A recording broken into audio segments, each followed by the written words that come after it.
A father sells his own daughter to silence a debt. The buyer is the city's most feared crime lord. Tonight, in the rain, on the marble steps of a mansion built on blood money, two broken people are about to collide, and nothing about what happens next will go the way anyone expects. Welcome back. If you're new here, hit that like button and drop the name of your city in the comments below. I want to see how far this story has traveled. Now, let's begin.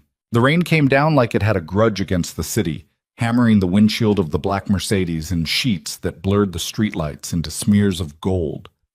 Celeste Ashbourne sat in the back seat with her hands folded in her lap, knuckles white, nails digging crescents into her own palms because that was the only pain she could control tonight.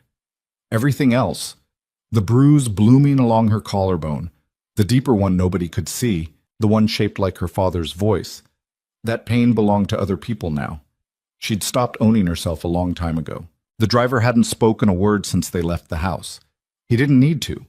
Vincent Ashbourne had given him one instruction, delivered with the same flat, business-like tone he used to fire executives or order steak. Take her to Moreau's estate, drop her at the gate, don't wait. Celeste watched the city blur past the glass. Boutiques shuttered for the night, a homeless man huddled under an awning, a couple laughing under one umbrella.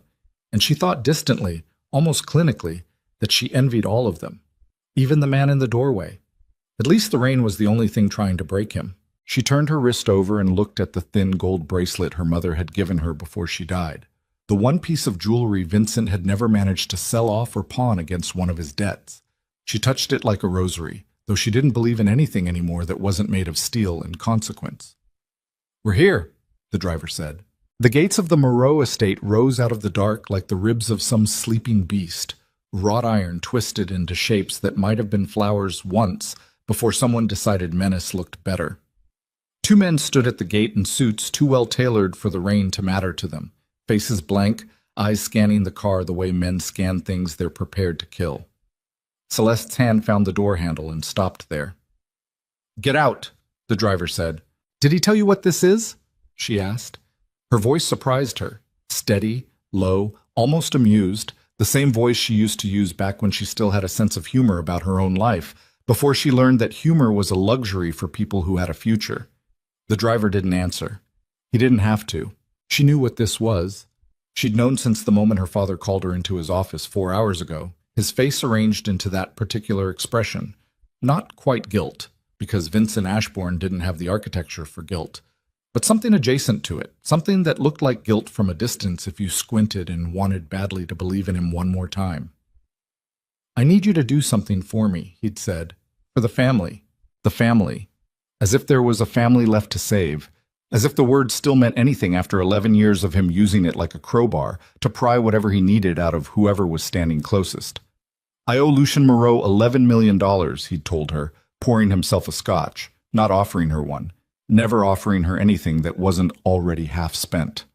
And he's decided he doesn't want the money anymore. She'd felt the floor tilt under her, just slightly, the particular vertigo of understanding a sentence a half second before you wanted to.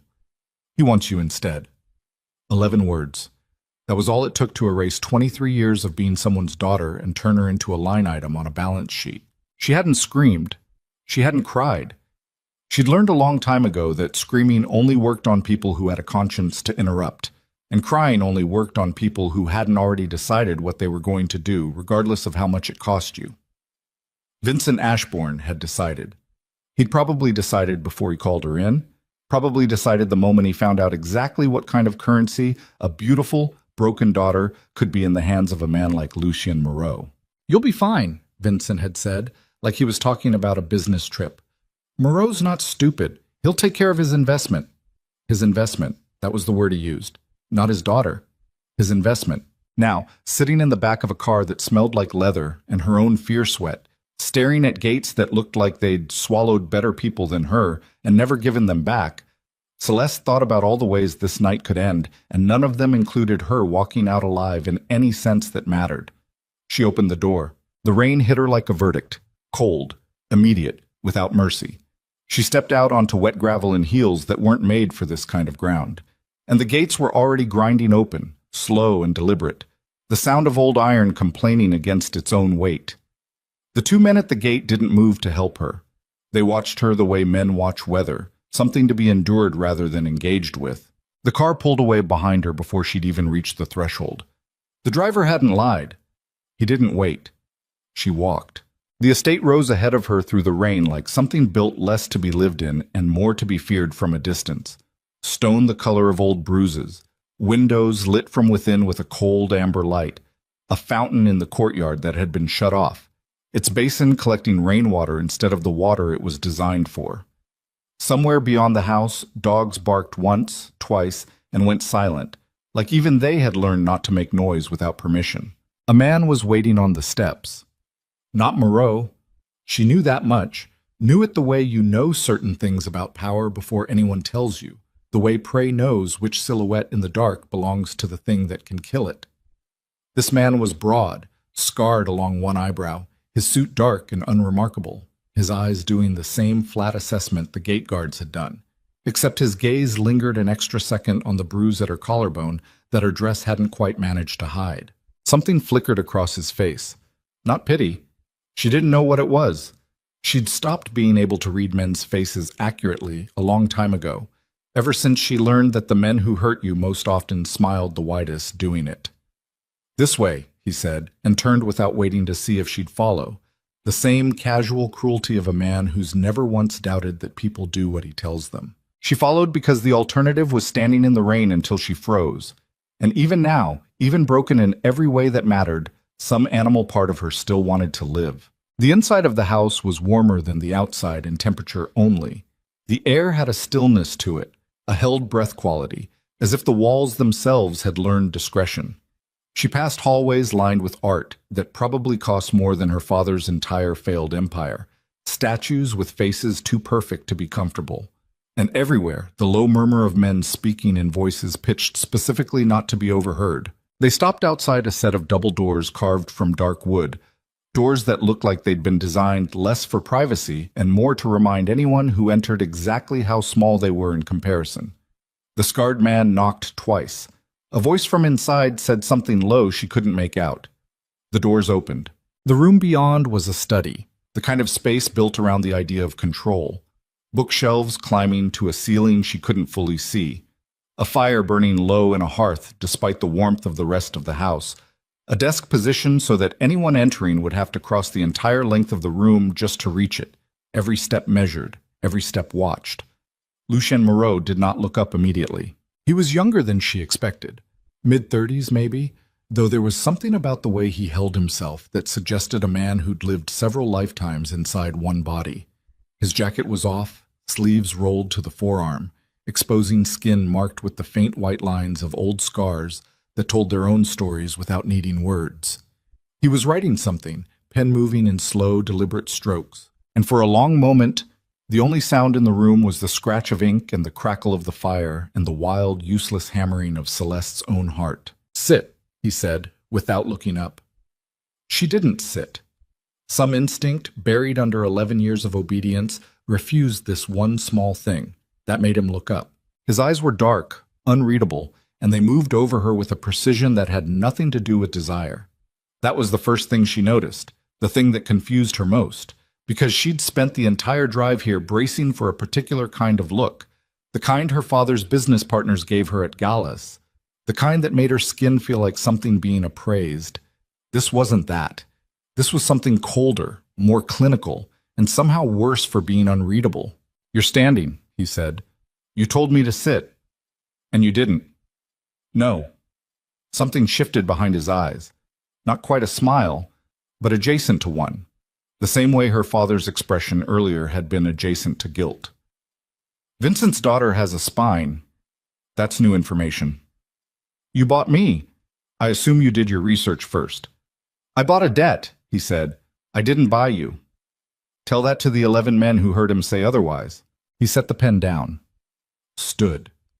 He was tall, the kind of tall that filled a room without needing to perform it, and he came around the desk slow, unhurried, the way a man moves when he's never once in his life had to rush toward anything because everything eventually came to him instead. He stopped maybe 4 feet away, close enough to see her clearly in the firelight, far enough that she didn't feel cornered, which she realized with a strange jolt, was itself a choice, a deliberate one.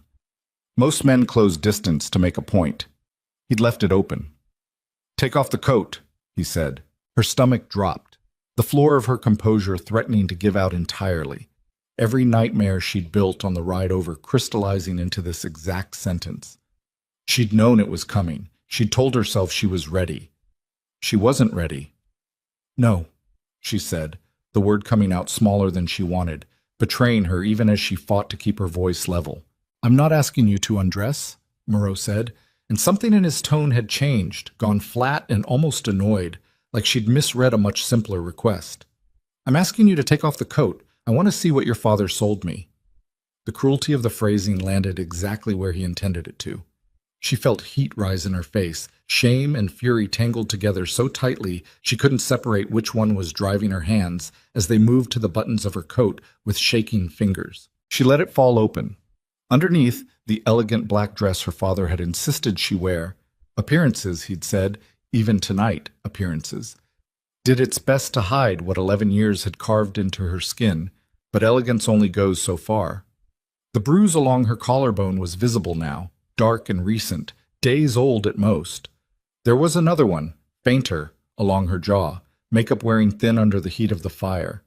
And if he'd asked her to go further, if he'd asked for more than this, he would have found a map of her father's temper written across years of her body, in a language only she and a handful of doctors had ever been fluent in. She watched his face while he looked. She'd braced for cruelty, for triumph, for any of a dozen expressions men wore when they finally got what they thought they were owed. What she saw instead was something closer to fury, quiet, contained, but unmistakable. The muscle in his jaw working once, twice, before he spoke again. "Who did this?" he said. Not a question, a demand wearing the shape of one. "Does it matter to you?" "It matters to me very much," he said. And for the first time since she'd entered the room, his voice lost its flat, businesslike register, dropping into something rougher, something that sounded almost dangerous in a different direction than she'd expected. "Who did this? Tonight? Recently? The collarbone is fresh." She almost laughed, a short, broken sound that surprised even her. "You're going to pretend you didn't know?" "I knew Vincent owed me money," Moreau said. "I knew he had a daughter he was willing to trade against that debt. I did not know." And here his voice sharpened, each word landing like a blade finding a seam, that the daughter he sold me had been beaten within the last week by the same man who sold her. "You're a mafia boss," Celeste said, and the words came out raw, exhausted, stripped of any performance because she was simply too tired to perform anymore. "Forgive me if I find your sudden moral outrage a little hard to swallow." He moved closer, not toward her but toward the fire. His profile lit gold in shadow, and when he spoke again his voice had gone quiet in a way that felt heavier than shouting would have. "I am a great many things you should be afraid of," he said, "but I have never, in my life, raised a hand against a woman, and I have killed men slowly for doing exactly what your father did to you tonight." He turned, and the look he gave her now was different again, something that might have been recognition, the particular ache of a man seeing a wound that mirrored one of his own. "Sit down, Miss Ashbourne, not because I'm telling you to, because you look like you're about to fall down, and I'd rather you didn't do it on my floor." She sat. Her legs had been waiting for permission, apparently, because the moment she lowered herself into the chair across from his desk, the adrenaline that had carried her this far drained out all at once, leaving her shaking, cold. Despite the fire, every nerve in her body lit up with the particular exhaustion of someone who has spent years bracing for impact and has just been told, for reasons she didn't understand, that the impact isn't coming. Moreau crossed to a side table, poured 2 glasses of something amber, and set one in front of her without asking if she wanted it. "Drink," he said. "It'll help. I don't want anything from you."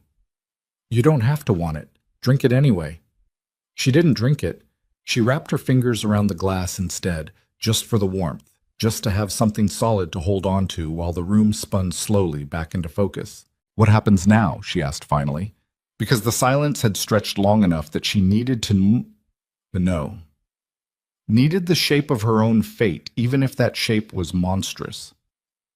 "What did my father think he was buying me into?" Moreau's jaw tightened again.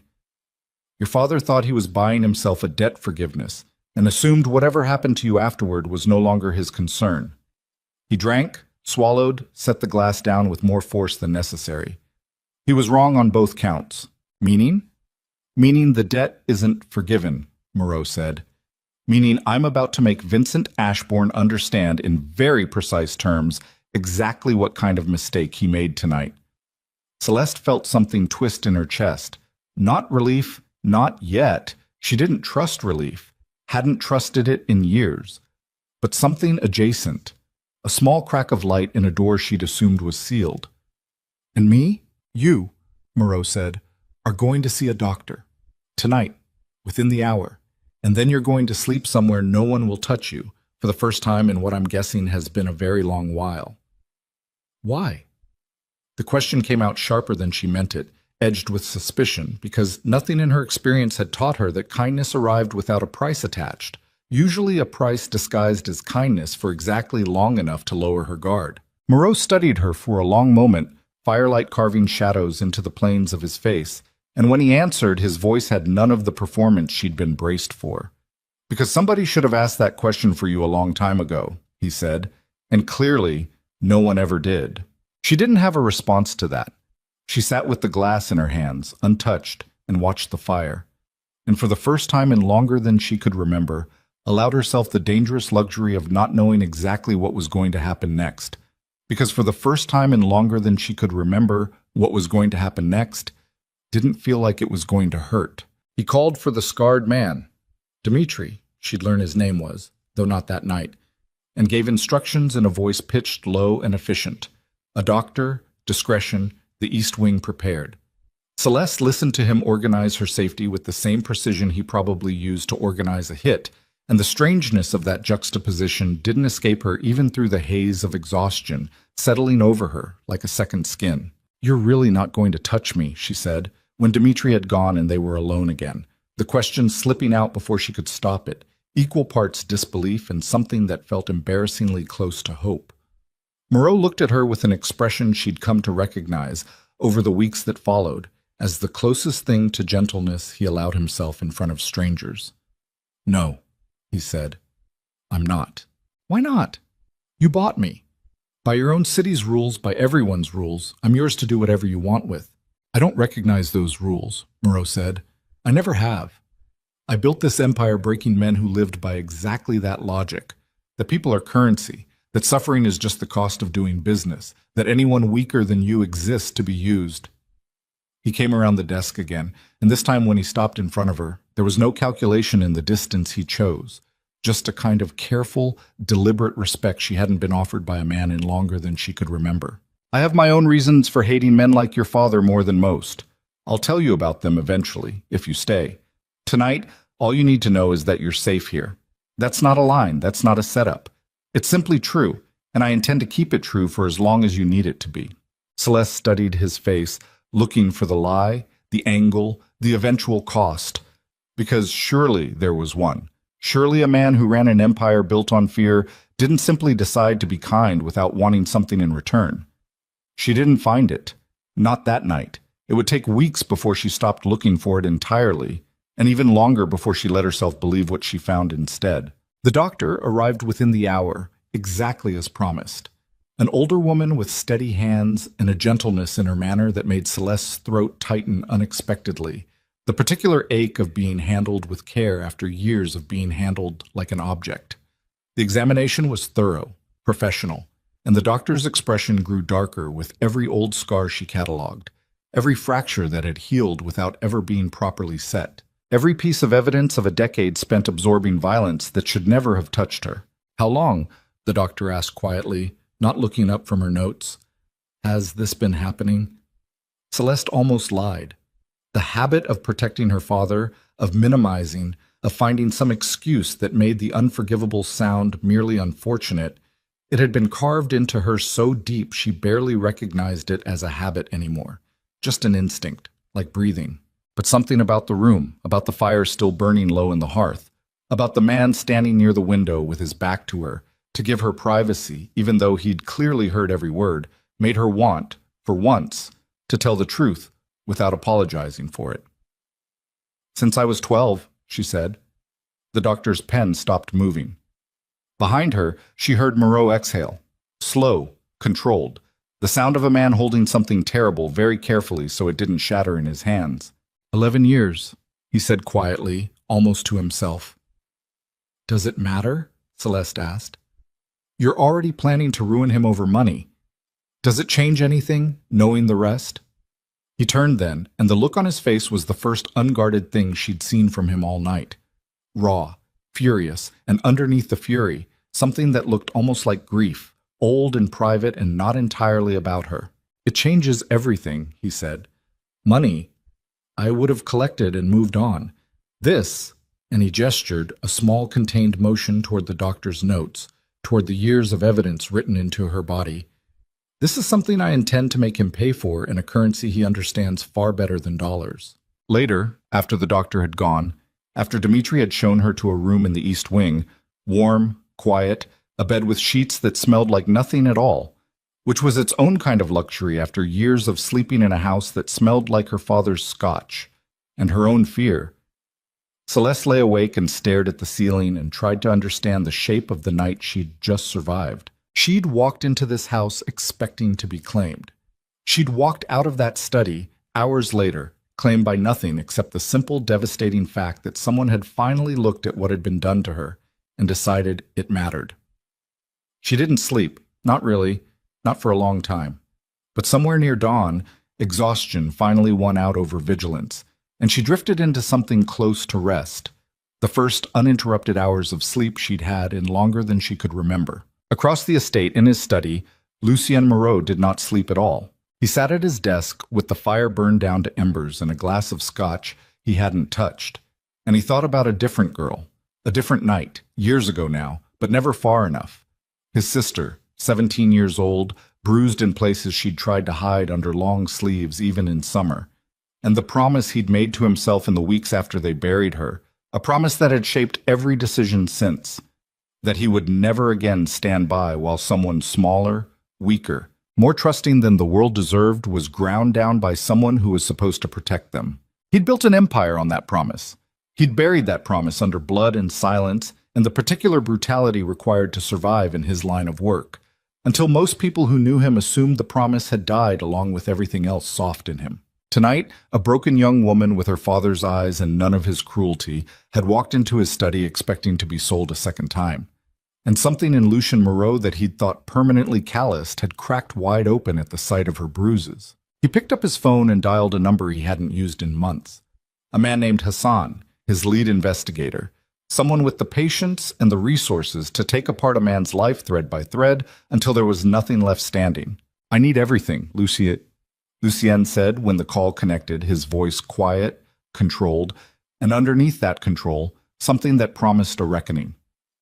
Every account, every shell company, every lie Vincent Ashbourne has told in the last 20 years. I want it on my desk by the end of the week. This about the debt? Hassan asked. No, Lucien said, looking toward the window, toward the east wing where, somewhere behind dark glass, a young woman was finally sleeping without fear for the first time in years. This is about something he's going to wish had stayed buried. He hung up the phone and sat in the dark a long while, the embers in the hearth burning down to nothing, and outside the rain that had brought her to his door kept falling, steady and relentless, washing the city clean of nothing at all, while somewhere inside its grip, two broken people had just become each other's unlikely chance at something neither of them had dared call hope. By morning, the rain had stopped, but the war Lucien Moreau had just declared, silent, surgical, and utterly without mercy, was only beginning. And Vincent Ashbourne, sleeping soundly in a house he no longer fully owned, had absolutely no idea that the daughter he'd sold to erase his debt was about to become the very weapon that destroyed him. 3 weeks into living inside Lucien Moreau's estate, Celeste learned the sound of his footsteps well enough to know when something had gone wrong before he ever opened a door. She was in the small library off the east wing, a room Dmitri had shown her on her second day with the casual indifference of a man pointing out a bathroom, when she heard those footsteps now, faster than usual, harder, the particular rhythm of a man who'd stopped caring whether the floor heard him coming. The book in her lap, something on forensic accounting she'd picked up half out of boredom, and half out of a hunger to understand exactly how her father's lies were constructed, slipped from her hands as she stood. The door didn't open so much as it got shoved, Lucien filling the frame with a folder in one hand and an expression that made the room feel 10 degrees colder. "Sit down," he said. "I'm already standing." "Sit down, Celeste." It was the first time he'd used her first name without the surname attached, and something about that, the intimacy of it landing in the middle of whatever fury was radiating off him, made her chest tighten instead of relax. She sat. He didn't. He threw the folder onto the low table between them, papers sliding half out, and paced once, twice, jaw working, before he finally spoke again, voice low and controlled in the way that scared her more than shouting would have. "Your father took out a life insurance policy on you 4 months ago," he said. $42 million, underwritten through a shell company in the Caymans so it wouldn't show up on any standard background check. Beneficiary listed as a holding company he controls under his sister's maiden name. The room tilted, the same vertigo from the car ride 3 weeks ago, the floor refusing to stay where she'd left it. "That's not possible," she said, but even as the words left her mouth she could hear how thin they sounded, how much they belonged to the version of herself that still wanted, against every piece of evidence accumulated over 11 years, to believe her father was merely cruel, and not something worse. "It's not just possible. It's documented." Lucien crouched in front of her, closing the distance he'd been so careful to maintain that first night, and his eyes when they met hers were dark with something that wasn't anger anymore, not exactly. It had curdled into something heavier. "Hassan found the policy yesterday. He found something else this morning." "What?" "A man named Reyes, small time, does collection work, occasionally does worse when the price is right. 3 weeks ago, the same week your father handed you over to me, Reyes received a deposit, $200,000, half up front." Celeste's hands had gone cold. She pressed them flat against her knees to stop the shaking, an old trick, something she'd learned at 14 the first time she had to sit across from her father at a dinner party and pretend her wrist wasn't broken. Half up front for what? Lucien's jaw flexed. For finishing the job he started years ago, except this time, doing it properly. "Hassan's source says the arrangement was contingent on you being away from Vincent's house, somewhere he could claim distance from it. Somewhere like, say, the estate of a known criminal, where your death would look like exactly the kind of thing that happens to women who get traded to men like me." The silence that followed had teeth in it. "He was always going to kill me," Celeste said, and her voice came out flat, stripped of inflection, because some part of her brain had simply stopped processing the information as something that could still hurt and started processing it instead as a fact to be filed, the way she'd learned to file every other unbearable thing about her father. "Selling me to you wasn't him giving up on the debt. It was him solving 2 problems at once." "Yes.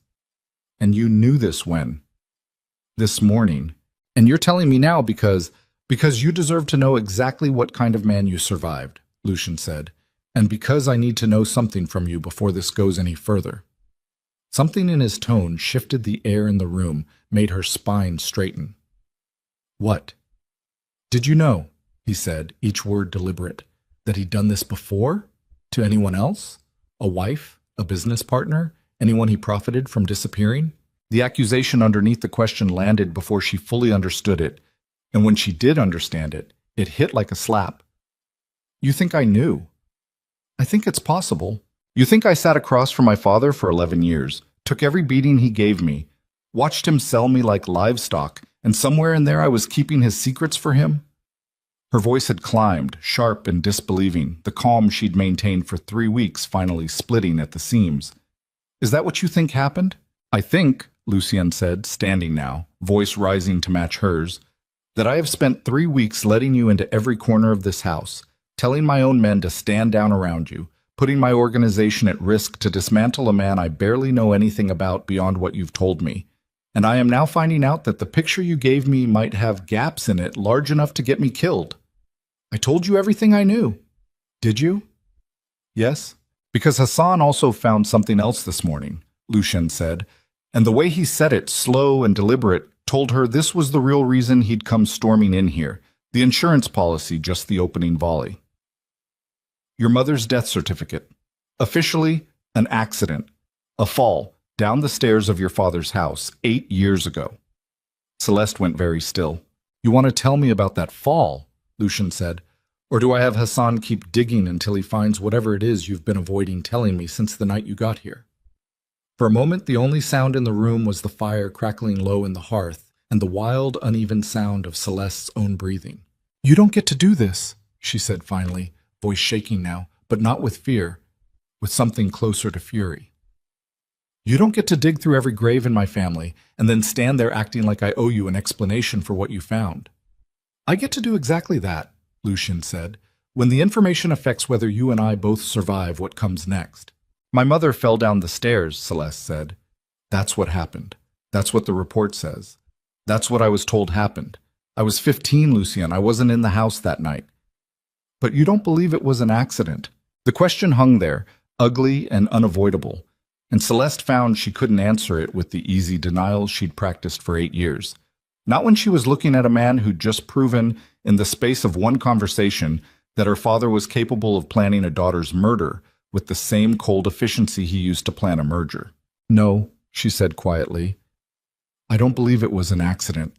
I've never believed it was an accident. I just never had proof, and I never had anyone who'd believe me if I said it out loud, because my father spent decades making sure everyone in this city thought he was a saint. Lucien's anger seemed to drain out of him all at once, replaced by something heavier, something that looked almost like guilt. Why didn't you tell me? He said, quieter now. Because you would have looked at me exactly the way you're looking at me right now, Celeste said, like I'm a liability, like I'm a problem you inherited instead of a person you're protecting. That's not, isn't it? She stood now, closing the distance between them herself this time, something she hadn't done since the night she arrived. You came in here ready to accuse me of conspiring with the man who tried to have me killed. Forgive me if I don't feel like volunteering every piece of my trauma for you to weaponize the next time you're feeling suspicious. I am trying to keep you alive. You're trying to keep yourself informed. Those aren't the same thing, and you know it. They stood there close enough that she could see the muscle ticking in his jaw, close enough to feel the heat radiating off him, anger and something else tangled together in a way that made the air between them feel dangerous in a different direction entirely. I have buried people I loved because I didn't ask the right questions soon enough, Lucian said, voice low, rough at the edges. I am not going to bury you because I was too careful about your feelings to ask the wrong ones. Then ask them like a person, Celeste said, not like I'm a suspect in my own life. He looked at her for a long moment, and something in his face changed, the anger receding, replaced by an exhaustion she recognized because she'd been wearing the same expression for 3 weeks. Reyes is still out there, he said finally, still under contract as far as Hassan can tell, because nobody's called it off, which means your father either forgot he hired a hitman, which I find difficult to believe, or he's planning to let it happen regardless of what he sold you into. He's not going to call it off, Celeste said. He doesn't operate that way. Once he's decided something is worth more dead, he doesn't reconsider. I watched him liquidate a company he'd run for 15 years the week after deciding it was more valuable bankrupt than solvent. People aren't different to him. We're just less paperwork. Then we move faster than Reyes does, Lucian said. Hassan's already got 2 men watching the perimeter, doubling the patrol tonight. Nobody gets near you. And if he comes himself, then he finds out exactly what waits for men who come onto my property, looking to hurt the people inside it. Celeste wrapped her arms around herself, the adrenaline of the argument fading into something colder, more clinical, the particular dread of knowing a clock was running somewhere she couldn't see it. This is insane, she said. 3 weeks ago, I thought the worst thing that could happen to me was being sold to a stranger. Now I'm sitting in that stranger's library finding out my own father has a hitman on retainer and possibly murdered my mother. And somehow, you're the only person in this whole equation who's tried to keep me alive. That's not somehow, Lucien said. That's a choice. I made it the night you walked in here. Why? The question had been sitting under her tongue for 3 weeks, and she finally let it out, flat and direct, demanding an answer that wasn't deflection. Lucien was quiet for a long moment. When he finally spoke, his voice had lost its edge entirely, gone soft in a way she hadn't heard from him before. I had a sister, he said, Mira, 17 when she died. Our father wasn't like yours, wealthy, polished. capable of hiding what he did behind charity galas and good tailoring. Ours was just cruel, plain and simple, no performance to it at all. He drank, and when he drank he used his hands. And Mira took most of it because she was younger and she was there, and somewhere along the way our mother decided survival meant staying quiet and small. He looked at the fire instead of at her, the old grief sitting plainly on his face. I was 19. I told myself I was building something, money, power, the kind of leverage that would let me move us both out, get her somewhere safe. I told myself I had time. What happened? I didn't have time, Lucien said. She was gone before I'd saved enough to do anything about it. An overdose, officially. I've never believed that either. He looked at her then, and the recognition in his eyes was unmistakable. The thing she'd glimpsed that first night finally given language. When you walked into my study 3 weeks ago, bruised and bargained away by your own father, I didn't see a transaction. I saw Mira. I saw every version of every girl I was too slow to save. And I decided I wasn't going to be too slow again. The confession sat between them, raw and unguarded, and Celeste felt something crack open in her chest that had nothing to do with fear. I'm sorry, she said. About Mira. Don't be sorry, Lucien said. Be alive. That's the only thing that makes any of it mean something. Neither of them moved for a long moment, the fire popping softly in the hearth, the rain that had returned sometime in the last hour, tapping against the windows in a rhythm that felt almost gentle compared to everything else in the room. It was Dmitri who broke the moment, knocking once before letting himself in without waiting for permission, his face carrying the particular grimness of a man who'd learned the hard way that some news doesn't improve with delay. We've got a problem, he said. Lucien's posture shifted instantly, the rawness of moments ago folding itself away behind the controlled mask he wore for business. What kind? Reyes was spotted 2 blocks from the estate an hour ago. Parked car, no plates, watching the east gate. Dimitri's eyes flicked to Celeste, then back to Lucien. He's not hiding it well. Either he's sloppy or he wants us to know he's here. Wants us to know, Lucien said immediately. Reyes doesn't get sloppy. He's done this too long. That's what I thought, Dmitri said. Which means somebody's sending a message. Vincent, Celeste said, the name tasting like ash in her mouth. Or somebody working with him, Lucien said, already moving toward the door, the soft, grieving man from a moment ago replaced entirely by something harder, sharper, a blade being drawn from its sheath. Lock down the east wing. Nobody in or out without Dimitri's eyes on them personally. What about her father? Dmitri asked. We pulling him in for a conversation? Not yet, Lucien said. If we move on Vincent before we've confirmed exactly who else knows about the insurance policy and the hit, we tip our hand before we have enough leverage to bury him completely. I want this done right. I want it public, and I want it total. And in the meantime, she's a target sitting in the open, Dmitri said, nodding toward Celeste without quite looking at her. The particular bluntness of a man who'd learned not to soften things for his boss. In the meantime, Lucien said, nobody touches her. That's not a request, Dmitri. That's the only job that matters right now. Dmitri left to organize the lockdown, and the room fell quiet again, except now the quiet had a different texture to it, charged with urgency instead of confession. You should eat something, Lucien said, the abrupt shift in subject almost comical against the weight of everything that had just happened. You haven't eaten today, I noticed. You've been noticing what I eat? I notice everything in this house. It's how I've stayed alive this long. He paused at the door, looking back at her, and for a moment the hardness in his face softened just slightly. I'm not going to let Reyes near you. I need you to believe that, even if you don't believe much else right now. I believe it, Celeste said, surprising herself with how much she meant it. I just don't know what to do with believing it. Believing things has gotten me hurt before. Then don't believe it for my sake, Lucien said. Believe it because you're going to need that confidence for what's coming. We're not just trying to survive your father anymore. We're trying to destroy him completely, in front of everyone who's ever respected him, and that's going to require you to stand in rooms you don't want to stand in and say things you don't want to say out loud. I'm ready for that. I hope so, Lucien said, because the next few weeks are going to ask more of you than survival ever did. He left her alone with the fire and the rain, and Celeste sat back down with the folder still open on the table.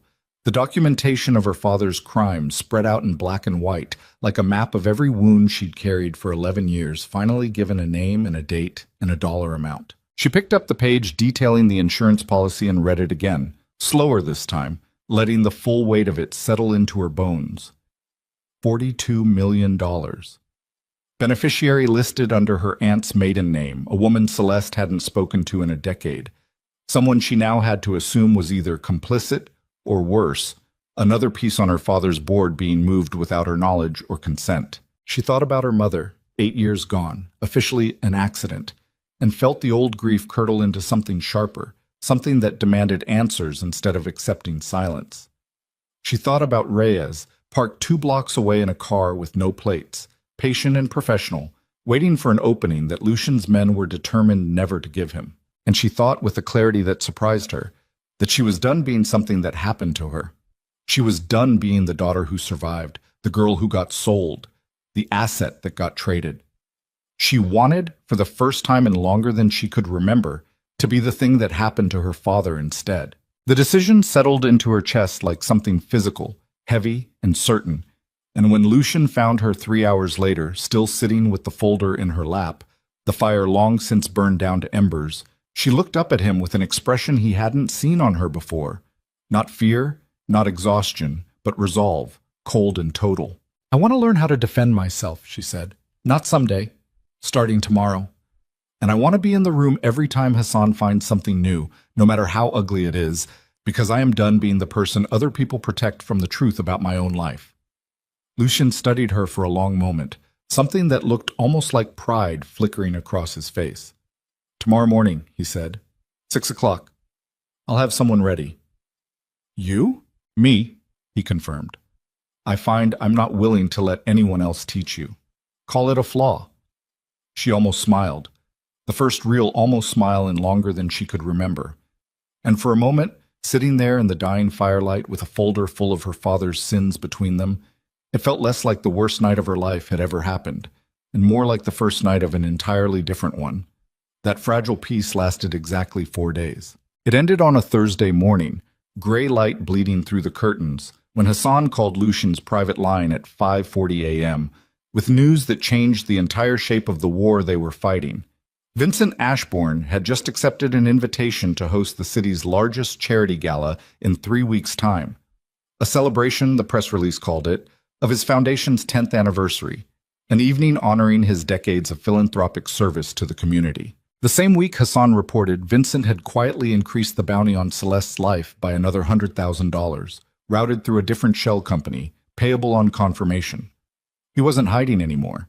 He wasn't even pretending to hide.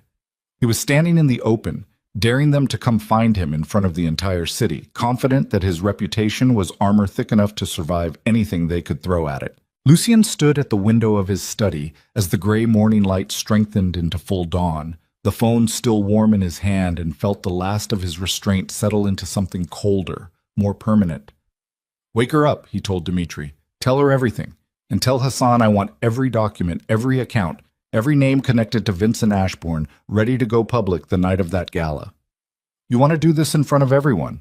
I want to do this where he can't buy his way out of it afterward," Lucian said. "He wants to stand on a stage and call himself a hero in front of this city. Fine. Let him. We'll make sure it's the last performance he ever gives." 3 weeks. That was all the time they had left to build a case strong enough to bury a man who'd spent decades making himself untouchable.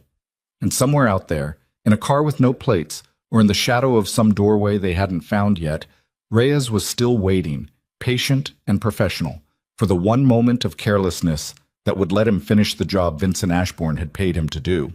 There would be no more careful weeks after this, no more quiet mornings in the library, no more slow unraveling of old grief by firelight. From this point forward, every move either of them made carried the full weight of a war that could no longer be fought in private. And as Celeste stood in the doorway of the study, listening to Dimitri explain what her father had just done, she felt the last soft edge of hope from the night before harden into something far more dangerous. She was no longer just trying to survive her father. She was about to walk straight into the fire he'd built for her, with every intention of burning his entire world down around him first. The training room smelled like sweat and chalk, and Celeste's knuckles were raw from the bag for the third morning in a row, but it was the only place lately where her mind went quiet enough to think. She didn't hear Hassan come in. She heard the bag stop swinging because someone had grabbed it from the other side, and when she looked up, it wasn't Lucien standing there. It was Hassan, and his face had the particular stillness of a man delivering news he wished belonged to somebody else. "Where's Lucien?" she said, peeling the tape off her hands. "In the study. He sent me to get you." Hassan hesitated, something rare for him, a man who usually spoke in clipped, efficient sentences with no wasted breath. "You should probably sit down before you hear this. Everyone keeps telling me to sit down before bad news. I'm starting to think the chairs in this house are cursed." He didn't laugh. That was the part that scared her more than anything he'd said so far. She walked into the study still in her training clothes, hair damp at the temples, and found Lucien standing at the window with his back to the door, shoulders rigid in a way she'd learned to read over the last 3 weeks, as the posture of a man holding something back by sheer force of will. "Tell me," she said. He turned. His face was carved out of something harder than she'd seen on him before, even on the night they'd argued about her mother. "Dimitri's gone," he said. The words didn't land right away. Her brain tried 3 different meanings before settling on the one that made her stomach drop. "Gone like he left, or gone like he's been feeding information to your father for the last 6 weeks, Lucien said. "Gone like every move we've made since the night you arrived, he's been relaying back to Vincent in real time." The room tilted. Celeste reached for the back of a chair, not because she needed to sit, but because she needed something solid under her hand while the floor of her understanding rearranged itself violently. "That's not possible," she said. "Dimitri's been guarding me. He's the one who locked down the East Wing. He's the one who—" "I know what he's been doing," Lucien said, voice flat with the particular control of a man too furious to let himself feel it yet. Hassan found a pattern in the financials this morning. An account under a cousin's name, 3 deposits over the last month and a half, each one landing within 48 hours of major decisions made in this house. The gala announcement, the insurance discovery, the day we moved you to the East Wing. He knew about the bounty increase? He knew about all of it, Lucien said, which means your father has known this entire time exactly how close we were to exposing him, exactly what evidence we'd gathered, exactly when we planned to use it. Celeste felt something cold crawl up the back of her neck. "The gala," she said. "If Dimitri knew we were planning to go public there, then Vincent's had 3 weeks to prepare a counterattack," Lucien finished, which explained something Hassan found 20 minutes ago that I haven't had time to process myself yet. He picked up a folder from the desk, a different folder than before, thinner, but somehow it felt heavier in his hands than all the documentation that had come before it. "Vincent's lawyers filed something with the city prosecutor's office yesterday," Lucien said. "A formal complaint. Allegations that you've been held against your will in my estate for the past 6 weeks. That you're, and I'm quoting the filing directly, a vulnerable young woman suffering from documented psychiatric instability who has been manipulated and isolated by a known organized crime figure for the purpose of extracting false testimony against her father." Celeste went very still. "He's saying I'm crazy," she said. "He's saying I'm lying and that you brainwashed me into it." "He's saying exactly that," Lucien said, "and he's got medical records to back it up. A psychiatric evaluation from 4 years ago, anxiety, depression, a single hospitalization after what the records describe as a suicide attempt. That's not what happened." Her voice cracked on the words, fury and panic colliding somewhere in her chest. "That hospitalization, he had me committed because I told my mother's sister what he'd done to me the week before. He paid a doctor to write it up as instability instead of what it actually was, which was me trying to get someone, anyone, to believe me." "I believe you," Lucien said immediately. "But the document exists, Celeste, and it's dated, and it's signed by a licensed psychiatrist, and the moment that filing becomes public, every piece of testimony you give at that gala becomes something a defense attorney can dismantle in front of a jury in about 30 seconds. She felt the room narrow around her, the careful resolve she'd built over the last 3 weeks, the training sessions, the hours spent reviewing Hassan's documents, the version of herself she'd started to become, the one who fought back instead of folding. All of it suddenly feeling fragile, theoretical, a story she'd told herself that her father was now systematically dismantling with paperwork he'd probably had prepared for years. He's been planning this, she said slowly. Not just the insurance policy, not just Reyes, this. A backup plan in case I ever tried to speak. It looks that way.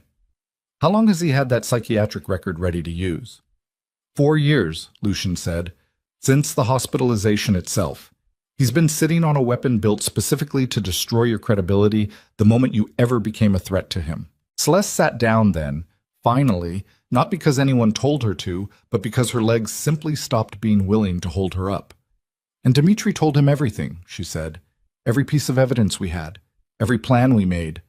My father's had weeks to prepare a defense against testimony I haven't even given yet. Yes, so we're finished, she said, and the words came out hollow. The particular flatness of someone watching a future they'd just started to believe in collapse in real time. All of it, the gala, the case, everything. He knows it's coming, he's got a story ready that makes me sound unstable and you sound like a predator, and we walk into that ballroom with nothing but documents he's already prepared a defense for. No, Lucian said, sharp enough that her head snapped up. We are not finished. We adjust. We move faster than he expects, or we find leverage he doesn't know we have. What leverage? You just told me he's 3 steps ahead of us because the one man you trusted most has been selling us out for 6 weeks. Then we stop trusting people who haven't earned it twice over, Lucian said, voice rising now, the controlled stillness from a moment ago cracking under pressure. Hassan is pulling everyone in this house in for individual interviews today. Everyone. No exceptions, no assumptions. You think there's more than one? I think I don't know anymore who I can trust in my own house, Lucian said. And that is a feeling I have not had in 15 years, and I do not like it. The door opened before either of them could say anything else, and Hassan stepped back in, his expression somehow grimmer than it had been minutes ago. There's more, he said. Of course there is, Celeste said, the bitterness in her voice surprising even herself. Dimitri's not just gone, Hassan said. He's dead. The silence that followed had a different quality than any silence before it. Heavier, sharper, the kind that made the hair on the back of Celeste's neck stand up. Dead how? Lucian said, voice gone very quiet. Found an hour ago. Apartment 2 miles from here. Single gunshot, close range. Looks like someone wanted to make sure he couldn't talk to anyone else about what he'd been doing. Hassan paused. Or what he knew. Reyes, Lucian said. That's my read, Hassan said. Vincent's cleaning house. If Dmitri could be turned once for money, he could be turned again, especially with us closing in. Easier to make him disappear than risk him flipping back to our side under pressure. Celeste felt something twist violently in her stomach. Not grief exactly, not for a man who'd betrayed them, but something adjacent to horror, the visceral understanding that her father's reach extended into rooms she'd thought were safe, that he was willing to have a man killed, not to protect a secret, but simply to keep his options clean. He's not just trying to discredit me anymore, she said slowly. He's eliminating anyone who could complicate the story he's building, which means... She stopped. The thought arrived fully formed and horrifying. Which means I'm not just a credibility problem to him anymore, she finished. I'm a loose end, the same as Dmitri. You're not a loose end, Lucian said. You're not going anywhere near Reyes. You don't get to promise that, Celeste snapped, the fear in her chest curdling fast into something sharper. You promised me safety 6 weeks ago, and the man you trusted to provide it was selling information to my father the entire time. Forgive me if your promises have lost some of their weight. The words landed harder than she meant them to, and she watched something flicker across Lucian's face. Not anger, but something that looked almost like the wound she'd intended, a crack in the careful control he'd maintained through everything else. You're right, he said finally, quiet. I failed to see Dmitri for what he was, and that failure could have gotten you killed. I'm not going to pretend otherwise. He crossed the room, stopped close enough that she had to tilt her head back to keep looking at him. But I'm not going to let that failure repeat itself. I'm rebuilding this house's security from the ground up, today, starting now. You will not be alone with anyone in this organization who hasn't been vetted personally by me and Hassan both, including, if it comes to it, me. That's not reassuring. It's not supposed to be reassuring, Lucian said. It's supposed to be true. Hassan cleared his throat, the particular sound of a man who had more bad news and wished he didn't. There's one more thing, he said, and you're not going to like it. At this point, Celeste said, I'd be more surprised if there was good news. The gala, Hassan said. Vincent moved it up. It's not in 3 weeks anymore, it's in 5 days. Lucian's head turned sharply. Why would he move it up? Because he knows we're not ready, Hassan said. He's betting that if he forces our hand before we've finished building the case, before we've recovered from losing Dimitri, before we've patched whatever other holes he's found in our operation, we either go in unprepared and get destroyed in front of the entire city, or we don't go in at all, and he gets to spend the next year painting himself as a victim of a smear campaign run by a mafia boss obsessed with his daughter. 5 days, Celeste repeated, the number landing in her chest like a stone. 5 days to build a case strong enough to survive a psychiatric record designed specifically to make me look insane, in a house where we just found out the head of security was a traitor who's now dead, with my father's hired killer somewhere out there cleaning up loose ends. Yes, Hassan said simply. She looked at Lucien, searching his face for the certainty he'd offered her in the library 3 weeks ago, the steady conviction that had made her believe for the first time in years that someone was actually capable of protecting her. What she found instead was a man doing the math in real time and not liking the numbers. Lucien, she said. I'm thinking, he said. Think faster, or tell me the truth, which is that we might not have a path through this that doesn't end with one of us in the ground.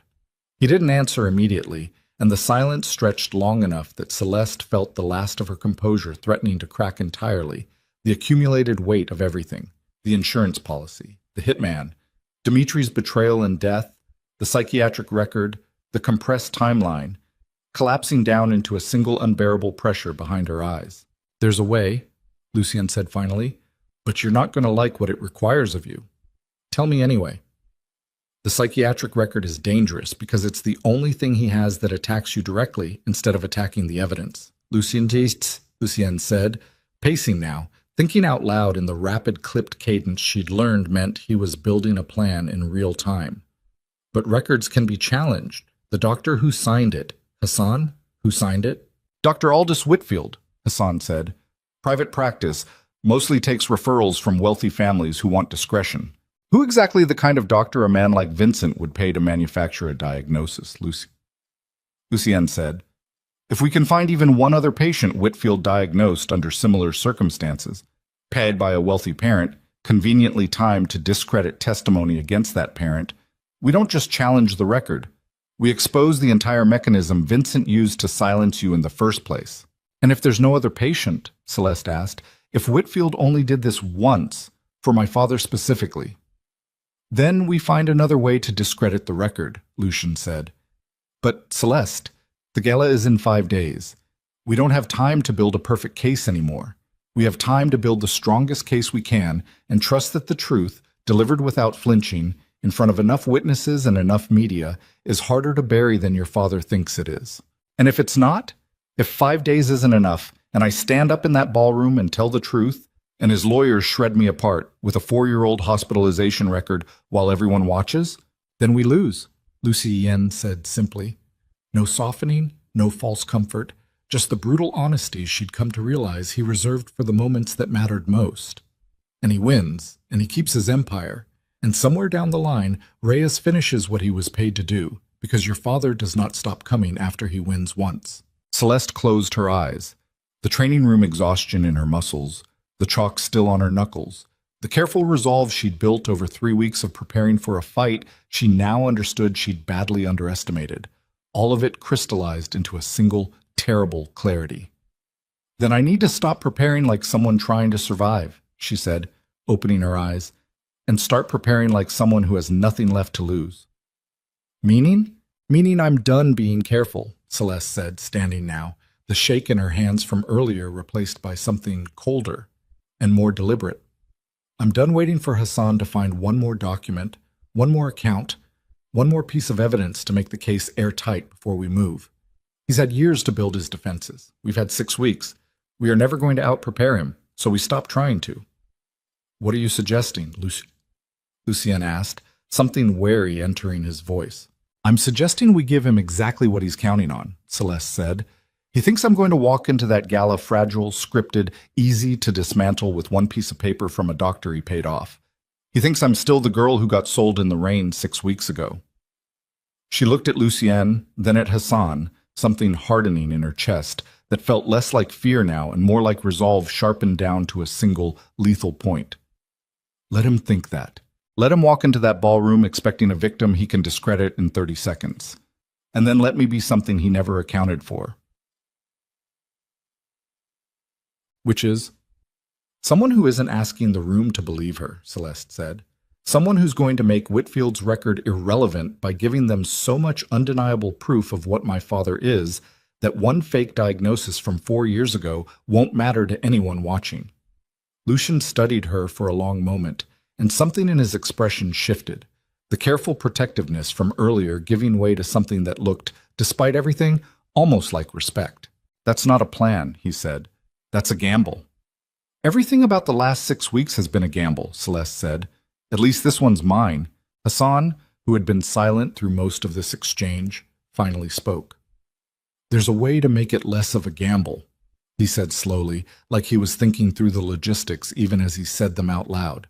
If we can get even one more concrete piece of evidence, something undeniable, something that ties your father directly to Reyes, to the insurance fraud, to anything that isn't just financial paperwork a jury might find boring, we change the entire emotional weight of that room before anyone gets a chance to bring up the psychiatric record. What kind of evidence? Lucienne asked. Reyes keeps records, Hassan said. Men like him always do, insurance against exactly this kind of situation, in case a client ever decides a hired killer is also a loose end worth eliminating. If we can find where Reyes is staying, find what he's keeping on Vincent. You want to go after the hitman who's currently being paid to kill me? Celeste said flatly. To get evidence that might help us in 5 days, while he's actively hunting me right now. I want to turn the hunter into the evidence, Hassan said. Yes. The room went quiet again, the weight of what he was suggesting settling over all three of them, and Celeste felt the floor of the last 6 weeks, the careful safety of the estate, the slow rebuilding of trust, the fragile hope she'd allowed herself in the firelight of that first conversation, give way completely beneath something far more dangerous and far less certain. If we go after Reyes, Lucian said slowly, we're not playing defense anymore. We're declaring open war, days before the gala, with no guarantee we find him before he finds us first. We're already at war, Celeste said.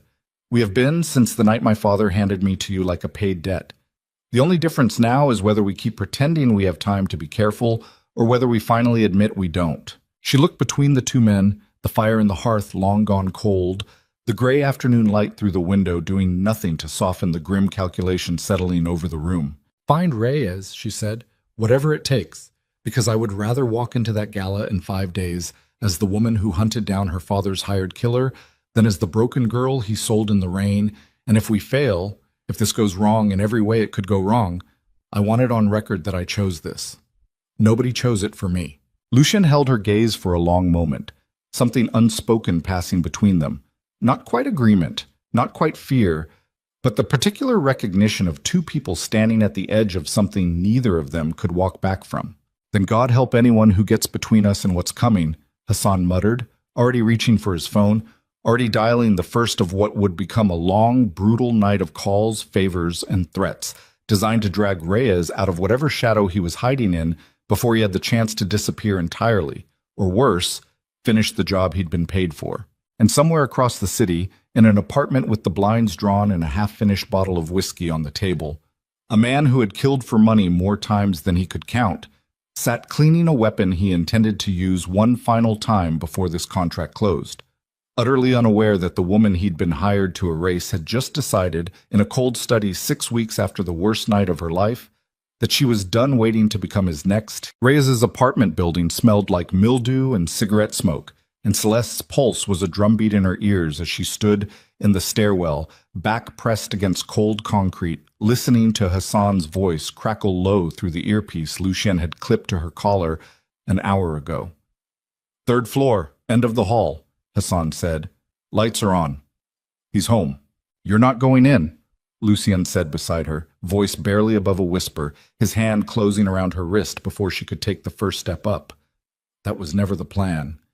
The plan changed the second Hassan's guy lost visual on him an hour ago, Celeste shot back, low and fierce. You said it yourself. We don't have time to be careful. Careful and suicidal aren't the only two options. They are tonight. His jaw worked, the muscle ticking beneath skin gone pale with something that wasn't quite fear, but lived right next door to it. 3 men from Lucien's crew were already fanned out below, one covering the fire exit, one in a car across the street, one watching the lobby. But the only 2 people climbing these stairs were Celeste and Lucien, because Hassan had been blunt about it an hour ago. Too many bodies moving on a man like Reyes, and he'd smell the trap from a block away and vanish into the city like smoke. If this goes wrong, Lucien said, you do exactly what I say, when I say it. No improvising. I haven't improvised once this whole night. You're standing in a stairwell about to confront the man your father paid to kill you. That's the definition of improvising. It's the definition of not waiting to die, Celeste said, and pulled her wrist free and started up the stairs before he could argue further. Because if she stood still one more second, she was going to have to actually feel the size of what she was about to do, and feeling it would break her resolve into pieces too small to use. The hallway on the 3rd floor was lit by a single buzzing fluorescent tube, half of it burned out, casting everything in a sick, intermittent strobe. Door 3C had peeling paint and a deadbolt that looked newer than everything else on the frame, the kind of detail a careful man adds when he expects, eventually, someone to come looking for him. Lucien's hand found the small of her back, not pushing her forward, just there, steady. A silent reminder that he hadn't actually let her come up here alone, no matter how many stairs separated them from his men below. Last chance, he murmured. Knock, she said. He didn't knock. He kicked the door once, hard, just below the handle, and the cheap frame splintered around the new deadbolt like it had been waiting its whole life to fail exactly that way. The room beyond was small, a kitchenette bleeding into a living area, blinds drawn tight over a single window, a card table set up near the far wall with a disassembled handgun laid out across a stained towel, cleaning oil and rags and bullets arranged with the obsessive precision of a man who'd done this 1,000 times. Reyes was already moving before the door finished swinging open. Not toward the gun on the table, Celeste would realize later, but toward the window, toward an escape route he'd clearly mapped out in advance, the reflex of a man who'd survived this long by never assuming any room was safe. Lucien got to him first. It happened fast, faster than Celeste's brain could fully track. Lucien's shoulder driving into Reyes's back before he reached the window, both men crashing into the wall hard enough to rattle a framed photograph off its nail, glass shattering against the floor. Reyes twisted, faster than a man his age had any right to move, an elbow finding Lucien's ribs with a crack that made Celeste's stomach lurch, and for one terrible second the 2 of them were a tangle of fists and grunts, and the particular brutal silence of men who fight without wasting breath on noise. "Get the gun," Lucien snarled, blood already at the corner of his mouth. "Celeste, the gun!" She moved without thinking, lunging for the card table, sweeping the disassembled pieces off it in one motion, because an unassembled weapon couldn't hurt anyone, and she'd rather it be useless in her hands than functional in Reyes's. Pieces scattered across the floor, a magazine skittering under the couch, and she spun back around just in time to see Reyes drive a knee into Lucien's stomach hard enough to fold him in half. "Lucien!" Reyes was already moving past him, toward her now, and up close she finally saw his face clearly for the first time, older than she'd pictured, weathered, a thin scar bisecting one eyebrow, eyes flat and calculating in a way that reminded her sickeningly of her own father's eyes when he was deciding how much something was worth. "You're the daughter," he said, almost conversational, like they'd met at a party instead of in the wreckage of his own apartment. "Vincent's girl. You're the man he paid to kill me." "Was paid," Reyes corrected, circling slightly, putting the couch between them, eyes flicking once toward Lucien, who was still gasping for air against the wall but pushing himself upright, fury replacing pain in his expression with terrifying speed. "Contract still open. Doesn't mean I have to be the one collecting tonight, considering the company you brought." "Then why haven't you run?" Something flickered across his face. Not fear exactly, but calculation shifting.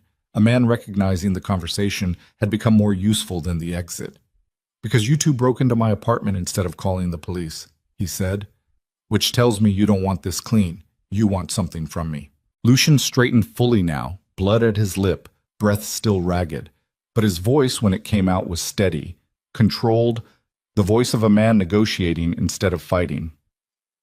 "We want what you've got on Vincent Ashbourne," he said. "Records, communications, whatever insurance you've kept against him deciding you're a loose end." Reyes laughed, short and humorless. "You think I'd just hand that over?" "I think your client just sent men to your building tonight," Lucian said. "I think somewhere in the last 6 weeks you started to wonder if your contract on Celeste expired the second Dimitri stopped being useful to him. I think a man who's lived as long as you have doesn't survive by being loyal. He survives by being insured." The silence that followed stretched long enough that Celeste could hear her own pulse hammering in her ears, could feel the sweat sticking her shirt to her spine, could see Reyes doing the same calculation Lucian had just described out loud, weighing loyalty against survival, money against the very real possibility that the man who'd hired him had already decided he was disposable. "There's a flash drive," Reyes said finally, slow, each word costing him something. "Taped under the floorboard by the radiator. Everything, every call, every deposit, every instruction Vincent ever gave me about the girl." "Get it," Lucian said.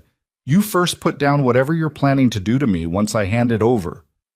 "I'm not planning anything," Lucian said. "I want the drive. I want you gone from this city by morning. That's the whole transaction." "And if I don't believe you?" "Then you can ask Dimitri how that worked out," Celeste said, the words coming out cold, flat, surprising even her with how steady her voice had become. "Except you can't, because you put a bullet in him this morning, and we both know it." Something shifted in Reyes's face. Not guilt. Men like him didn't carry guilt the way other people did, but something adjacent to recognition. The understanding that he'd been seen clearly, and there was no point pretending otherwise. "Dimitri was a liability," he said. "Same as you'll be eventually, if you keep pulling threads your father doesn't want pulled." "Get the drive," Lucian said again, harder this time, no patience left in his voice. "Now." Reyes moved toward the radiator, slow, deliberate, and Celeste watched his hands the entire time, every muscle in her body coiled tight, because Hassan had warned them, men like Reyes always have a second weapon, always assume there's a blade somewhere, even after the gun's been cleared. And when his hand dipped below the floorboard and came back up, holding something small and silver instead of the flash drive she'd expected, her entire body went cold half a second before her brain caught up to what she was seeing. "Knife!" she screamed. Lucien was already moving, but Reyes was faster than a cornered man should be, faster than his age and his weathered hands suggested, the blade flashing in the dim light as he lunged. Not at Lucien, who'd half-turned to intercept him, but past him, toward Celeste, toward the easier target, the one he could use as leverage to walk out of this room alive. She didn't think. She'd trained for 3 weeks, every morning at 6, Lucien's hands correcting her stance, his voice in her ear, weight on your back foot, elbows in, you're not trying to win a fight, you're trying to survive one, and her body moved before her mind finished processing the threat, twisting sideways, the blade catching her forearm instead of her ribs, a line of fire opening up just below her elbow, hot and immediate, blood welling fast and dark. She screamed more from shock than pain, and the pain arrived a half-second later in a wave that buckled her knees. But even as she went down, she was grabbing, instinct overriding agony, her good hand closing around Reyes's wrist before he could pull the knife back for a second strike. Lucien hit him from the side like a freight train. The two men went down together in a heap, the knife skittering free across the floorboards. And what followed was not a fight in any choreographed sense Celeste had ever imagined. It was ugly, desperate, 2 men trying to kill each other with whatever leverage their bodies could find, elbows and knees and the dull, sickening sound of a fist connecting with bone. Lucien's hands found Reyes's throat. Reyes's fingers clawed at Lucien's face, found his eye, and Lucien roared, a sound torn raw from somewhere animal, but he didn't let go, didn't loosen his grip even as blood. His own, Celeste realized with horror, from where Reyes's nails had torn skin near his eye, ran down into his collar. "Lucien!" she gasped, pressing her good hand against the wound on her arm, blood seeping warm and steady between her fingers. The room tilting at the edges in a way that had nothing to do with fear and everything to do with how much blood she was losing. Reyes's face was going a deep, mottled red, his hands losing strength against Lucien's grip, his legs kicking weakly against the floor. And for one terrible suspended moment, Celeste thought she was about to watch a man die in front of her, thought she understood for the first time exactly what kind of man Lucien Moreau truly was beneath the careful control he showed her in the library. And then, just as suddenly, Lucien released him, shoving back, putting distance between them, chest heaving, blood and sweat mixing on his face in the dim light. Reyes coughed, gasping, dragging air back into lungs that had been seconds from quitting, and didn't move to fight again. Something in him had broken, the particular surrender of a man who'd finally met someone willing to go further than he was. "The drive," Lucien said, voice wrecked, barely above a rasp. "Now, or I finish what I started." Reyes crawled to the radiator with shaking hands and pried up the floorboard properly this time. And the flash drive that came out was small, unremarkable, the kind of object that looked nothing like the weight of everything it apparently contained. He threw it across the room. Lucien caught it without looking away from him. "Get up," Lucien said. "Get out of this city. If I ever hear your name again in connection with Vincent Ashbourne or anyone associated with him, I will not be nearly this patient a second time." Reyes didn't argue. He pulled himself upright, favoring one side, blood from his nose smeared across his mouth, and didn't look at either of them again as he stumbled toward the broken door and disappeared into the flickering hallway light. Lucien was at Celeste's side before the sound of Reyes's footsteps had even faded, dropping to his knees, hands hovering over the wound on her arm without quite touching it, his face gone pale beneath the blood and bruising. "Let me see," he said, voice shaking now in a way she hadn't heard from him before. The controlled fury of moments ago collapsed entirely into something raw.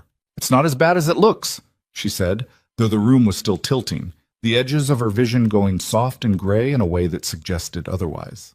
"You're losing a lot of blood for something that's not as bad as it looks." He was already pulling off his shirt, wrapping it tight around the wound with hands that, despite the urgency, moved with a precision that told her this wasn't the first time he'd had to do this for someone he cared about. Hassan, I need a car at the front entrance right now. She's hurt." "I'm fine," Celeste said, the words slurring slightly, her body finally registering the full cost of adrenaline burning off all at once. "You're not fine. You're in shock, and you took a knife meant for your ribs on your arm because you put your body between yourself and a blade for a stranger's safety 30 seconds after he tried to kill you." His voice cracked, just slightly, just once. "Don't you dare tell me you're fine." "I had to move," she said. "I trained for this. You trained me for this." "I trained you to survive," Lucien said, lifting her, careful and urgent, ignoring his own bruised ribs and the blood still trickling from the scratches near his eye. "Not to take a blade meant for someone else." "It wasn't meant for someone else," Celeste said, the world graying further at the edges as he carried her toward the stairs, Hassan's voice already crackling urgently in both their earpieces. "It was meant for me. I just turned in time." Whatever Lucien said in response, she didn't hear it. The world narrowed to the rhythm of his footsteps on the stairs, the warmth of blood soaking through his makeshift bandage, and the strange, distant clarity of a thought that surfaced through the haze right before everything went dark at the edges. They had the drive. They had everything. And somewhere very soon her father was going to learn exactly how badly he'd miscalculated the daughter he thought he'd broken beyond repair. She woke up in an unfamiliar room with white walls and the steady beep of a monitor, an IV taped to the back of her uninjured hand, and Lucien asleep in a chair pulled close to the bed, his face still marked with the scratches from the fight. His shirt changed, but his eyes, when they cracked open the moment she stirred, immediately wide awake and fixed on her with an intensity that made her chest ache. "Hey," he said, voice rough with exhaustion. "Hey," she rasped back. "How long was I out?" 14 hours. You lost more blood than the doctor liked, but you're going to be fine. Clean cut. Missed anything that mattered." He reached for her hand, hesitated, then took it anyway, like he needed the contact as much as she did. "You scared me." "I scared myself." She tried to sit up, wincing at the pull of stitches in her forearm. "The drive. Did Hassan—" "Already going through it," Lucien said. "Celeste, it's more than we hoped for. Recorded calls, text threads going back 2 years. Your father didn't just hire Reyes once. He's used him for 3 other jobs. Competitors, a former business partner who threatened to expose the fraud years ago. Your father has been making people disappear, financially and otherwise, for a long time, and now we have his own voice on tape admitting to every single one of them."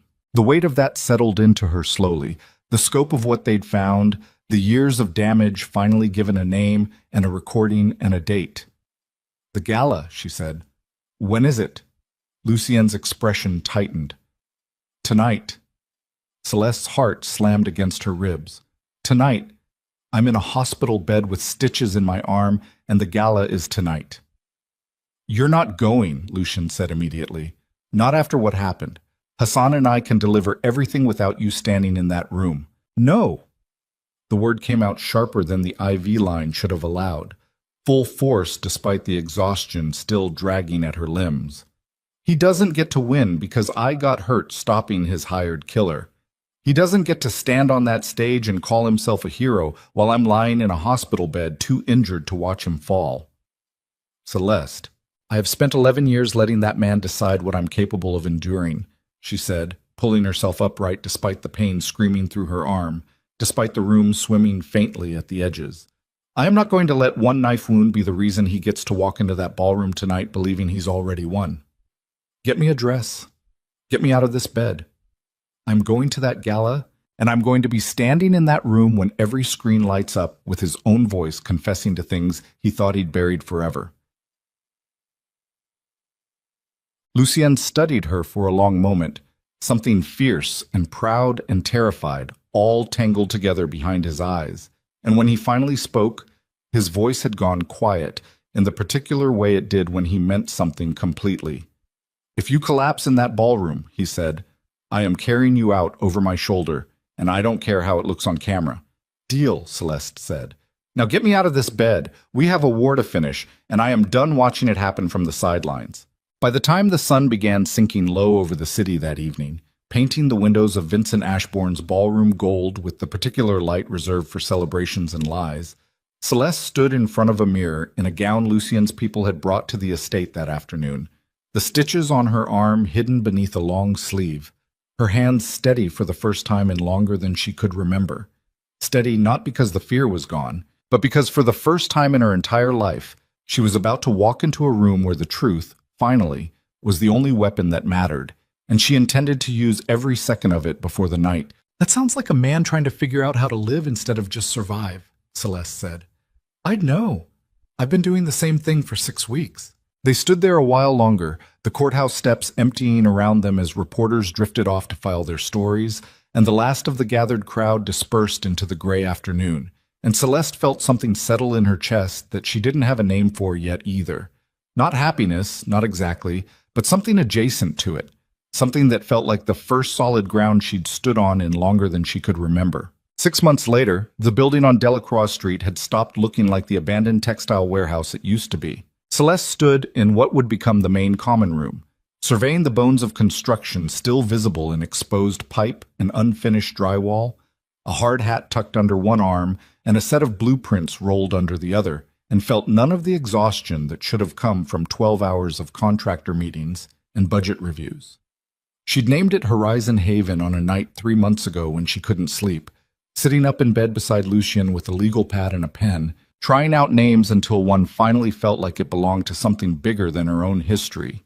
"The contractor says the East Wing will be ready for residents by January," she told Lucien when he found her there that evening, still in his work clothes, having come straight from a meeting Hassan had set up with 3 former associates who'd agreed, with surprisingly little resistance, to fold their operations into legitimate logistics and security businesses now that the empire they'd once served had quietly begun dismantling itself piece by piece. 16 beds, a counseling wing, a legal aid office so women don't have to navigate custody battles and restraining orders alone the way I did. "You didn't navigate anything alone," Lucien said, coming to stand beside her, surveying the same unfinished room with an expression she'd learned to recognize over the months as quiet, unguarded pride. "You had Hassan's lawyers and an unreasonable amount of stubbornness." "I had you," she said. "Don't fish for the compliment, just take it." He smiled, something he did more easily now, 6 months removed from the war that had defined the worst and best weeks of both their lives. The careful, calculating mask he used to wear in front of strangers softening more each month into something that looked, increasingly, like a man who'd finally given himself permission to be at peace. The empire, as he'd promised on the courthouse steps that gray afternoon, had changed shape entirely. Half of it had been dissolved outright. The parts built on protection rackets, and the kind of fear that destroyed lives instead of building anything worth keeping. What remained had been restructured into something Hassan, with grim amusement, had started calling annoyingly legal. Security consulting and logistics work, and investments in precisely the kind of community infrastructure that Lucien had spent 15 years extracting wealth from instead of building. It wasn't redemption exactly. Lucien had said as much himself, more than once, in the quiet hours after work when the day's adrenaline finally drained out of him and left him talking honestly instead of strategically. There was no clean math that balanced 15 years of fear against 6 months of trying to do better. But it was something. It was a direction instead of a stagnant cruelty. And Celeste had decided, somewhere in those 6 months, that a direction was the only kind of redemption anyone actually got to have. Hassan found another lead today, Lucien said, his voice careful in the way it always was now when this particular topic came up. On your mother's case, a former housekeeper who worked for your father back then. She's willing to talk, finally, now that he's behind bars and can't retaliate against her. Celeste felt the old grief stir, familiar now, worn smooth at the edges the way grief gets when you've carried it long enough to learn its exact shape. What does she know? Hassan didn't say over the phone, wanted you there in person when she tells it. Then we go together, Celeste said. Tomorrow. I'm done hearing the worst parts of my life secondhand. They went the next morning, and the housekeeper, an older woman named Inez, hands trembling slightly around a cup of tea. She didn't drink, eyes carrying the particular weight of someone who'd kept a secret so long it had become a physical burden. Told them finally, after 23 years of silence, what she'd seen the night Celeste's mother died. An argument. A shove that wasn't an accident, dressed up afterward to look like one. A staged fall downstairs that Vincent had rehearsed with the same cold precision he brought to every other decision in his life. Inez had been afraid to speak, afraid of losing her job, her visa status, eventually just afraid out of the long accumulated habit of fear that Vincent had cultivated in everyone around him like a crop he tended carefully. Celeste listened to the whole account without crying, the same flat, steady attention she'd given every other piece of evidence in this long unraveling of her father's life. And when Inez finished, apologizing through tears for 2 decades of silence, Celeste reached across the table and took her hand. You were afraid of a very dangerous man, Celeste said. I understand that better than almost anyone alive. I'm not angry that it took this long. I'm grateful it happened at all. The new charge, filed 3 weeks later, once Hassan's lawyers had built the case properly around Inez's testimony and a handful of forensic details the original investigation had overlooked or been paid to overlook, added another life sentence to a man who was already never coming home. It didn't change anything practically.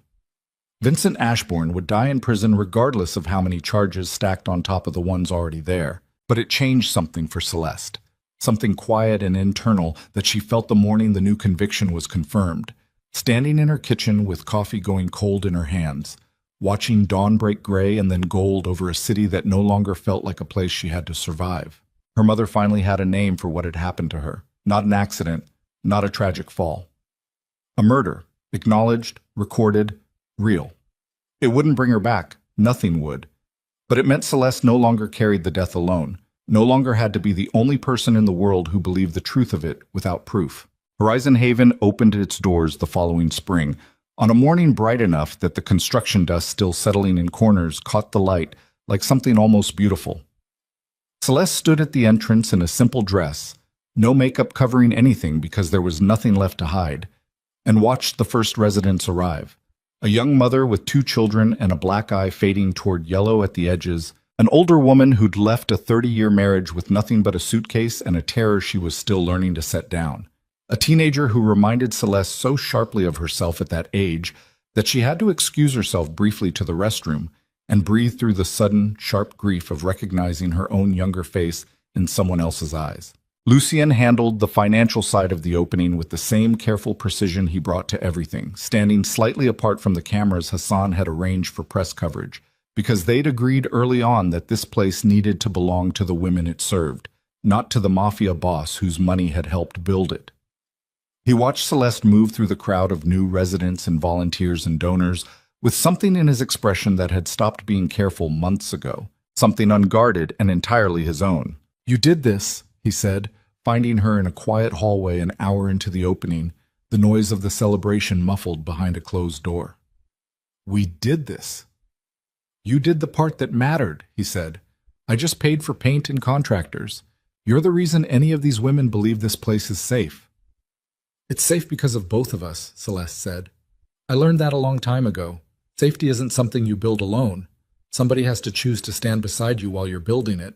He kissed her then, slow and unhurried, none of the desperate urgency of the early weeks when every kiss had carried the weight of a war they weren't sure they'd survive. Just steady, certain, the kind of kiss that belonged to people who'd already weathered the worst and chosen each other anyway, repeatedly, on purpose, every single day since. They married in autumn, a small ceremony in the garden behind Horizon Haven, surrounded by residents and staff, and the handful of people from both their old lives who'd survived the transition into whatever new life they were building together.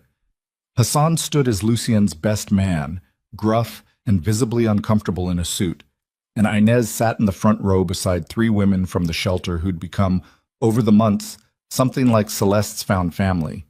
There was no extravagance to it, no chandeliers or string quartets, nothing that echoed the gilded cruelty of the world Celeste had been raised in. Just two people who'd found each other in the wreckage of separate tragedies, standing in a garden they'd built together, promising a future neither of them had believed they were allowed to want. Years passed the way years do when a life finally settles into something worth living instead of merely surviving, quietly, steadily, marked less by dramatic turning points than by the accumulation of ordinary good days. Horizon Haven grew. What started as 16 beds became 60, then a second location across the city, then a network of satellite offices offering legal aid and counseling to women who'd never have to walk through the front doors of a shelter to get help escaping. Survivors who'd arrived broken became counselors, mentors, sometimes board members. The entire organization built on the radical idea that the people who understood this particular suffering best were the ones who'd actually lived through it. Lucien's transformation continued in its own quieter way, the remaining shadows of his old life shrinking year by year, replaced by community investments and a security consulting firm that trained shelter staff across 3 states in the kind of protective protocols that had once been weaponized for entirely different purposes. He never fully escaped what he'd been. Neither of them pretended otherwise. But he built something with the wreckage of his old empire that he could finally look at without flinching, and Celeste watched him do it with the particular pride of someone who understood, better than almost anyone, exactly how much weight that transformation carried. On a Tuesday morning in early spring, nearly 4 years after the night a frightened young woman had walked through rain-soaked gates expecting to be claimed, Celeste stood at the entrance of Horizon Haven and watched a car pull up to the curb, old, dented, the kind of car that belonged to someone who'd had to choose between fixing the engine and feeding her kids. A woman climbed out, maybe 30, a fading bruise along her jaw, and a small bag clutched against her chest, like the only solid thing left in a world that had stopped making sense. And behind her, a little girl no older than 6, eyes wide and wary, in the particular way of children who'd learned too young to read danger in adult faces. Celeste walked down the steps to meet them before they reached the door, crouching slightly to bring herself level with the little girl's eyeline, the way she'd learned to do over years of these exact mornings. "Hi," she said softly. "My name's Celeste. This is a safe place. Nobody here is going to hurt you. I promise." The little girl studied her for a long moment, the particular careful assessment of a child deciding whether an adult's promise could be trusted, and then, slowly, took her mother's hand a little tighter and managed something that was almost a smile. Celeste looked up at the mother, recognizing in her exhausted, frightened eyes the exact shape of her own face 6 years ago, climbing out of a different car in a different kind of rain, certain the world had nothing left for her but more pain. "Come inside," Celeste said, standing, holding the door open wide. "Let's get you somewhere warm." She watched them walk through the entrance together, mother and daughter, stepping over the threshold into a building that existed entirely because one frightened young woman had refused, eventually, to let her father's cruelty be the final word on who she was allowed to become. Standing there in this doorway, the spring sun warm on her shoulders, Celeste understood with a clarity that no longer surprised her that the greatest victory of her life had never been her father's conviction, never been watching him led away in handcuffs, or hearing the word guilty read aloud in a courtroom, 11 days into a trial that had nearly broken her. The victory was this, right here. A woman and her daughter walking through a door that hadn't existed when Celeste needed it most, finding the safety that she'd spent 6 years building out of the wreckage of everything that had once tried to destroy her. From the ashes of betrayal, she had built something that would outlast every cruelty her father had ever inflicted, a legacy measured not in revenge, but in every woman who walked out of Horizon Haven's doors standing taller than she had walking in every child who grew up believing correctly that home was supposed to be safe. Lucienne found her there in the doorway a few minutes later, slipping an arm around her waist, watching the same spring morning settle gold and warm over the garden where they'd married 3 years before. "New residents?" he asked. "A mother and her daughter," Celeste said, leaning into him, feeling the solid, steady warmth of a man who had chosen, every single day for 6 years, to stand beside her instead of behind her. "She reminded me of myself, the good parts, the parts that survived. All the parts survived," Lucienne said quietly. "That's the part you still don't fully believe, even now." Celeste considered that, watching a bird settle on the garden fence, watching the light move slow and golden across grass that had once been gravel and rubble, and the bones of an abandoned building nobody believed could become anything worth saving. "Maybe I'm starting to," she said. And for the first time in longer than she could remember measuring, she found that she meant it completely.